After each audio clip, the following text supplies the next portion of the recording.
Yo, welcome back everybody to the Seafood That Guy channel. This is your host Seafood That Guy speaking, and One Piece chapter 1092 finally dropped. Is highly anticipated after a series of different breaks for different reasons, but we are back, and guess what? There ain't no break next week, so we're gonna keep it rolling. But before we get started, make sure you guys like the video, make sure you guys subscribe. We're trying to get back in that algorithm. We're on our way to 400 subs, so if you want to be in that 400 crew, make sure you guys subscribe. Hit the notification bell for future notifications about One Piece videos on this channel, and let's get straight into it. Hey, listen! Yeah, so unexpectedly, this chapter picks up at Mary Joa. We see Kuma is trying his best to invade Mary Joa. However, he's being restrained and detained by the Holy Knights, and the big man himself, Akainu, shows up. I'm a little bit happy about that because there's just no way the Holy Knights were going to be enough to stop someone like Kuma. After that Ursa shock, it just wasn't looking good. But anyways, Akainu is here and he's telling Kuma, what are you doing here? You're destroying the place. I can't just let you run wild over here. And, you know, all of this is kind of falling on deaf ears with Kuma, and Akainu recognizes this. He's saying, listen, talking to someone like you is like talking to someone who's basically dead, right? There's no point. We know that Kuma's consciousness is essentially gone. So Akainu just goes straight in for the attack. He uses Magu Hellhound, the same attack we saw that he took Whitebeard's face off with. He takes Kuma's face off this time. Damn, bro, this man is really snatching faces out here. It's crazy. We get some side chatter from the Celestial Dragons here. I think this is Charlo saying, yo, you guys are a useless bunch of soldiers. I asked for lobster for dinner. However, they said they were out of stock. And I gotta say, the Celestial Dragons are still and forever will be trash. They are horrible people, but I think the takeaway from this is that they're still out of food in Mary Joa. So the plan that the Revolutionary Army had to destroy their food supply, it's still very much working. So shout out to the Revs for that. This man, Akainu, continues to give Kuma the business, and he's saying, listen, if we can't control you, then... But before he can get the words out, Kuma makes a run for it. He's like, yo, I'm not sticking around here to deal with this man. But Akainu, of course, pursues him, and he actually takes off Kuma's left leg. Yo, this man Akainu's power is just so destructive. It's wild. But he loses his leg, but before Akainu could follow up with a follow-up attack, Kuma disappeared without any idea of where he went. So if you got any ideas of where this man Kuma could be pulling up to, let me know in the comment section below, because this is just a very strange occurrence that Kuma is dealing with right now. We even get a flashback here from Akainu when he captured Bonnie one of the times. Maybe it was the time that Blackbeard handed over Bonnie to him, but he was actually telling Bonnie, listen, your father's not the same anymore. He volunteered himself up to become a combat weapon. And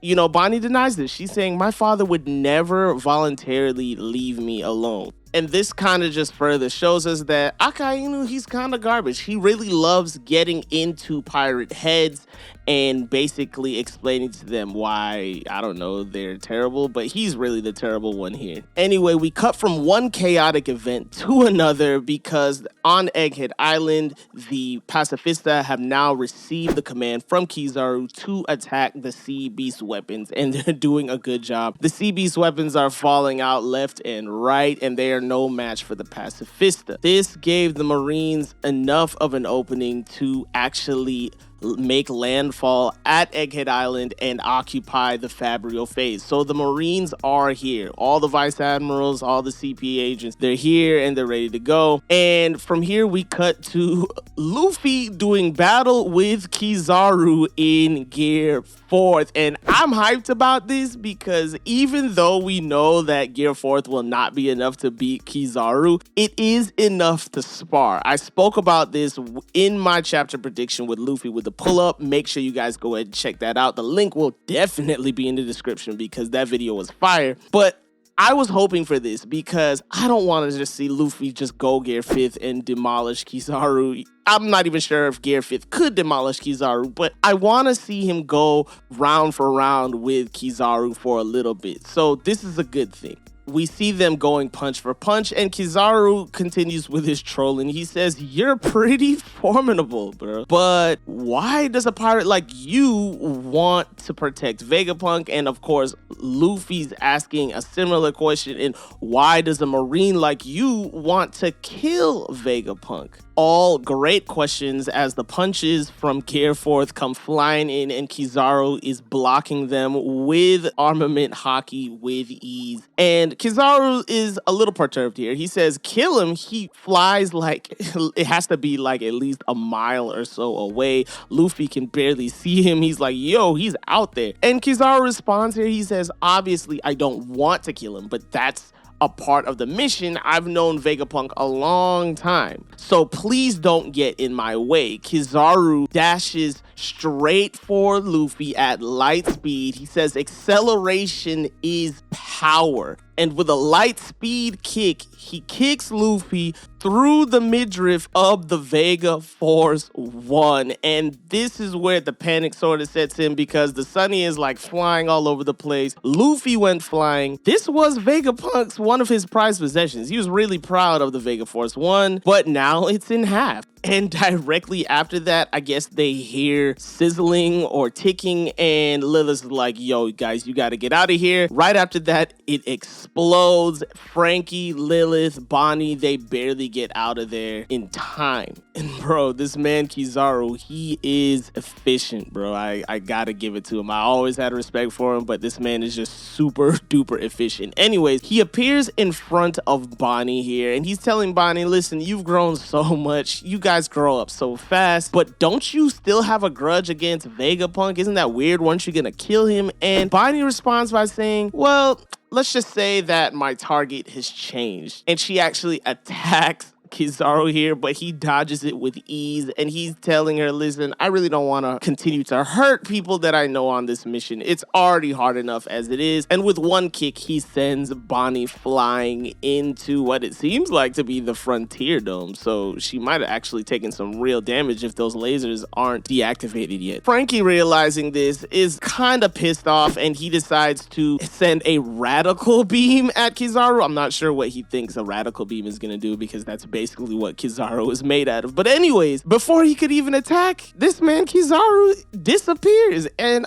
I'm gonna say this, yo. Right now, panic is setting in for the Straw Hats. At this point, this is the same thing that happened to them 2 years ago. And I'm pretty sure right now, they are just praying that it's not a repeat. But, you know, this man Kizaru is just that damn good. Frankie and Lilith realize what's happening, and Kizaru is going after the Stella, so they try to radio ahead. But everybody inside the Labo phase is super excited that they just finished cracking York's code, so they can actually deactivate the Frontier Dome, and they don't even hear the radio call going on behind them. Before they can even realize, Kizaru is standing in the midst of them. This man Kizaru is such a badass, bro. It's crazy. He says, your escape plan has been foiled, Vegapunk. Your giant robot has been destroyed. And he follows up by saying, listen, this mission is tough for me. I don't want it to drag out any longer than it has to. Furthering trying to convince them, us, the audience, but more than likely, he's trying to convince himself here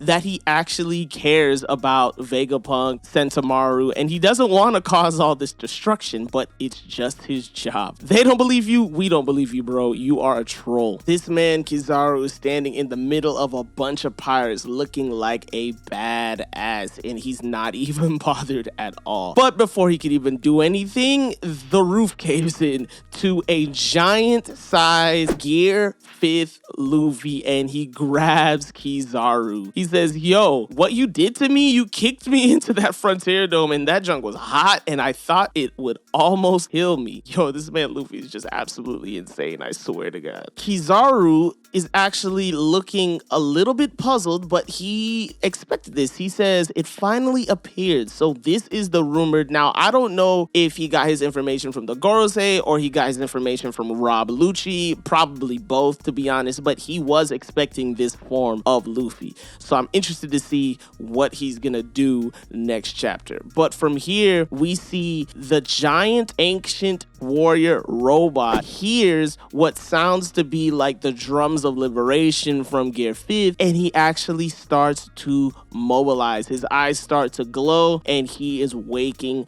up. That is the end of the chapter. Yo, guys, we are back. We are flying again, and this was just such an action-packed chapter. Let me know what you guys think about it in the comment section. What do you think about Luffy versus Kizaru? How's it gonna go from here now that Gear 5 is out? And of course, what do you think about the Kuma situation? This man got half of his face taken off by Akainu. Where could he go from here? He has no leg, he has no face. What is he gonna do? And of course, the ancient warrior robot. That is just a mystery to me, but it seems like, you know, they were looking for a power source to power him up. I guess Gear 5 is that power source. So let me know below what you guys think. As always, guys, make sure you guys are liking the video. Make sure you guys subscribe, bro. We really appreciate it if everybody who watches subscribe. It really helped the channel out. Make sure you guys check out my chapter prediction with Luffy with the pull-up. Shout out to him again. Hopefully we get more content going soon. This has been your boy Sifu That Guy speaking to you live. Stay safe, stay healthy, and I will catch you guys next time. Peace.